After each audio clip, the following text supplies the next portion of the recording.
यानंतर कॉकरोच घरातच काय घराच्या बाहेर देखील दिसणार नाहीत असे 3 पॉवरफुल घरगुती उपाय आज मी तुमच्यासोबत शेअर करणार आहे।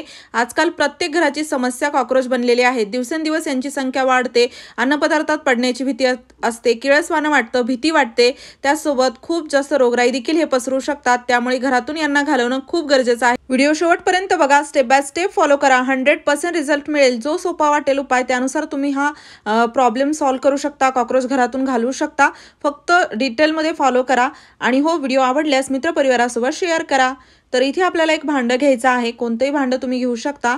त्यामध्ये साधारण अर्धा ग्लास पाणी घ्यायचं आणि त्यामध्ये टाकायचा कापूर। हा सर्वात सोपा उपाय आहे आणि रामबाण उपाय आहे।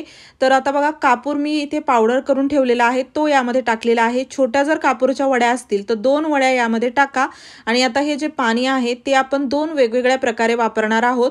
तर हे जे लिक्विड आहे त्याला छान मिक्स करून घ्यायचं। कापूर छान यामध्ये असा विरघळला गेला पाहिजे एक प्रकारे आणि त्यानंतर घ्यायचा कापूस। तर बघा, कापूस घ्यायचा आहे थोडासा। कापसाचा हा उपाय खास करून मी जास्त जिथे ओलसरपणा आपल्याला नको असतो, जिथे आपण काही बॉक्स ठेवतो तिथे पाणी शिंपडू शकत नाही, त्या ठिकाणी मी कापसाचा हा उपाय करते। आणि इथे आपल्याला कापसाचे छोटे छोटे गोळे करून या लिक्विडमध्ये असे भिजवून घ्यायचे आहेत। तुमच्या जर किचन ट्रॉली असतील ज्यामध्ये आपण पाणी टाकू शकत नाही, गंज लागेल किंवा त्या खराब होतील म्हणून, तर त्या ठिकाणी देखील तुम्हाला हा उपाय कामेल। त्यासोबत कपाटामध्ये म्हणा किंवा बेडमध्ये, तर नक्कीच तुम्हाला खूप छान रिझल्ट मिळेल। कारण की आजकाल कॉकरोच किचनमध्येच नाही, सर्व ठिकाणी तुम्हाला पाहायला मिळतात आणि परत कॉकरोच होऊ नये यासाठी देखील काय करायला पाहिजे हे देखील मी तुमच्यासोबत शेअर करणार आहे। तर आता काही कापसाचे गोळे असे आपण भिजवून घ्यायचे आणि घरातल्या कानाकोपऱ्यामध्ये तुम्हाला पाहिजे तिथे याला ठेवायचं, जेणेकरून याच्या वासाने एकही कॉकरोच त्या ठिकाणी येत नाही। त्यासोबत बघा, हे जे लिक्विड आहे ते तुम्ही स्प्रे बॉटलमध्ये भरून जिथे जिथे तुम्ही स्प्रे करू शकता, जसं की आपल्या घराच्या बाहेर, खिडकीच्या आजूबाजूला किंवा वॉश बेसिंगमध्ये, सिंकमध्ये किंवा इतर काही तुमच्या पाईपलाईन असतील त्या ठिकाणी, तर आपल्याला हा स्प्रे करायचा आहे। कापूर टाकलेलं जे पाणी आहे याच्या वासाने कॉकरोच अगदी त्या आसपास देखील तुम्हाला दिसणार नाहीत।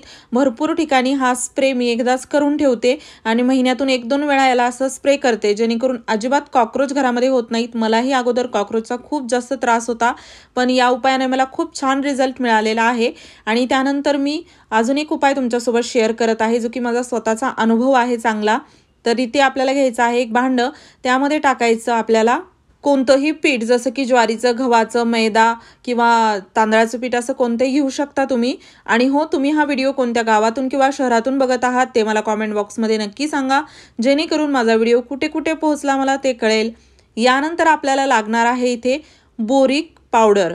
तर बघा, बोरिक पावडर आपल्याला जे घ्यायचं आहे ते आपण भरपूर इथे बोरिक पावडर वापरायचं आहे, जे की कॅरम बोर्डवर टाकलं जातं किडे होऊ नयेत म्हणून, किंवा धान्यात देखील हे टाकलं जातं किडे होऊ नयेत म्हणून।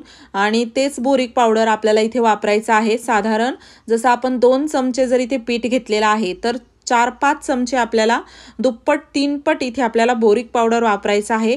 हे पावडर देखील तुम्ही एकदाच मिक्स करून एखाद्या बरणीमध्ये भरून ठेवू शकता वापरण्यासाठी, पण यावरती थोडं लिहून ठेवा की हे काय आपण बनवलं आहे, कारण की होऊ शकतं पीठ म्हणून तुम्ही दुसरीकडे कुठे खाण्यापिण्यामध्ये याला वापराल, तर अशी चूक अजिबात करायची नाही। आता इथे आपल्याला लागणार आहे गूळ। तर बघा, गूळ घ्या किंवा साखर घ्या किंवा एखादं बिस्किट तुम्ही इथे घेऊ शकता खराब। माझ्याकडे गूळ पावडर आहे तर मी हेच यामध्ये असं टाकणार आहे। तर गूळ यासाठी की जसं आपण पाहतो कॉकरोच जे आहेत ते झुरळ इकडे तिकडे खाण्यापिण्याच्या शोधामध्ये फिरत असतात, तर त्यांना आकर्षित करण्यासाठी गोड पदार्थाचा जो वास आहे त्यांच्यासाठी तो त्यांना आकर्षित करतो। त्यामुळे गोड पदार्थ आपल्याला एक यामध्ये टाकायचा आहे आणि हे पावडर देखील आपण 2 वेगवेगळ्या पद्धतीने वापरू शकतो। तर त्यासाठी बघा, थोडंसं 1-1.5 चमचा मी पावडर असं काढलेलं आहे आणि बाकी पावडर जे आहे त्यामध्ये आपण थोडंसं पाणी टाकलेलं आहे। एका वेळेस लागेल एवढं देखील तुम्ही याला बनवू शकता, किंवा जसं आता मी दोन्ही पद्धतीने याला तुम्ही वापरून बघू शकता, किंवा एकच जरी यापैकी पद्धत वापरायची असेल तुम्हाला ते जरी केलं तरी चालेल। आणि हो, तुम्हाला नेक्स्ट व्हिडिओ कोणत्या टॉपिकवर हवा आहे मला कॉमेंट बॉक्समध्ये नक्की सांगा, जेणेकरून लवकरात लवकर मी तुमच्यासाठी तो व्हिडिओ घेऊन येईल। आणि इथे आपल्याला खूप जास्त याला घट्ट करायचं नाही किंवा खूप जास्त पातळ देखील करायचं नाही। आणि घरामध्ये कॉकरोच झाले की तुम्ही बघाल आजाराचं प्रमाण वाढतं। कळत न कळत तुम्ही जरी किती स्वच्छता ठेवली तरी कॉकरोच होतात। त्याचं मोठं कारण एक असं आहे की घरामध्ये जर तुम्ही बॉक्स ठेवत असाल, कागदी बॉक्स असतात कार्डबोर्डचे, ते जर ठेवत असाल काही वस्तू ठेवण्यासाठी तर नक्कीच त्यामध्ये कॉक्रोच होतात, कारण की तिथे त्यांना एक पोषक वातावरण मिळतं, त्यांची ते अंडी घालतात, तिथे एक ओलसरपणा निर्माण होतो आणि खास करून जसं आता पावसाळ्यामध्ये ऊन पडत नाही तर अशा वातावरणामध्ये तर अजूनच हे यांचं प्रमाण वाढतं. संख्या एवढी वेगाने वाढायला लागते की विचारूच नका. अगदी एक कॉक्रोच दिसला तर दुसऱ्या दिवशी भरपूर अचानक तुम्हाला दिसायला लागतील. आणि त्याचसोबत कसं यांना आटोक्यात आणण्यासाठी एकतर बॉक्स घरामध्ये कमी ठेवा, वेळोवेळी ते बॉक्स जर ठेवायचे गरजेचे असतील तर त्याची स्वच्छता करा किंवा ते बदला. आणि त्याचसोबत दरवाजे खिडक्या संध्याकाळच्या वेळी बंद करा, कारण की घरात जरी तुम्ही उपाय केला तर बाहेरून ते येऊ शकतात. कचरा घरामध्ये ठेवू नका, कचऱ्यामुळे तर अजून कॉक्रोच होतात, कारण की आपण सकाळी कचरा फेकून द्यायला जातो किंवा बाहेर ठेवतो, घेऊन जाईल कोणी म्हणून कचऱ्यावाला. आता तसं न करता संध्याकाळीच याची विल्हेवाट लावायची आहे. घरामध्ये जर कचरा असेल तर त्यांना खाण्यापिण्याच्या गोष्टी त्यामध्ये मिळतात आणि ते आपल्या घरातून अजिबात जात नाहीत. तर या उपाययोजना करा जेणेकरून परत कॉक्रोच होणार नाहीत. आणि त्याचसोबत इथे आपल्याला घ्यायचा आहे पेपर. बघू शकता याला आपण घट्ट असं मळून घेतलेलं नाही, थोडं पातळच ठेवलेलं आहे.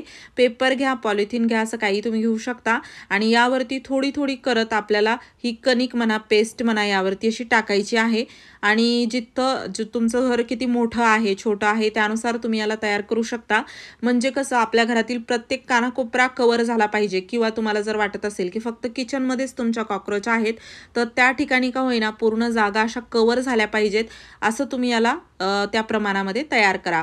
तर थोडं थोडं करत मी असं 4-5-6 हे कागद तयार केलेले आहेत. तर खास करून किचनमध्ये तर आपल्याला हा उपाय करायचाच आहे, कारण की इतर ठिकाणचे कॉक्रोच जरी गेले आणि किचनचे तसेच राहिले तर परत संख्या त्यांची वाढू शकते, कारण की जास्त करून तर खाण्यापिण्याच्या गोष्टी किचनमध्ये असतात तर तिथे आपल्याला यांचं प्रमाण जास्त दिसतं. त्याचसोबत बघा हे फर्निचर देखील खूप खराब करतात. जर तुमच्या घरी कॉक्रोच असतील आणि तर फर्निचर देखील तुम्ही केलेलं आहे तर ते खूप लवकर असं तुमचं फर्निचर देखील खराब करू शकतात. त्यामुळे यांना घालवणं खूप गरजेचं आहे. अडगळीच्या ठिकाणी जिथे थोडा आडोशा आहे अशा ठिकाणी आपल्याला हा भाग पूर्ण पेस्टचा ठेवायचा आहे, जेणेकरून लवकरात लवकर कॉक्रोच याला खातील. आणि संध्याकाळी झोपण्या अगोदर उपाय हा करा, म्हणजे रात्री जेव्हा शांतता घरामध्ये होते त्यावेळेस कॉक्रोच जे आहे ते बाहेर निघतात खाण्यापिण्याच्या शोधामध्ये आणि ते याला नक्की खातील. त्याचसोबत हे जे पावडर आहे आपण बाजूला काढून ठेवलेलं ते देखील तुम्ही याला असं वापरू शकता. पावडर देखील टाकलं तरी याचा रिझल्ट खूप छान येतो. हे देखील कुठे गावाला जाण्या अगोदर म्हणा किंवा रात्री टाका, सकाळी तुम्ही बघाल तुमच्या घरामध्ये इकडे तिकडे कॉक्रोच तुम्हाला मेलेले दिसतील. खूप छान रिझल्ट मिळतो, मला स्वतः याचा अनुभव आलेला आहे म्हणून तुमच्यासोबत शेअर केलं. तुम्ही पण नक्की ट्राय करा आणि व्हिडिओ थोडासा जरी आवडला असेल तर जास्तीत जास्त मित्रपरिवारासोबत शेअर करा, जेणेकरून सर्वांना कॉक्रोच पासून सुटका मिळेल. आणि तुम्हाला सर्वात जास्त कोणता उपाय आवडला ते मला कॉमेंट बॉक्समध्ये सांगा. चॅनलवरती नवीन असाल तर सबस्क्राईब करायला विसरू नका. असेच नवनवीन व्हिडिओज मी तुमच्यासाठी घेऊन येत राहते. पूर्ण व्हिडिओ पाहिल्याबद्दल धन्यवाद.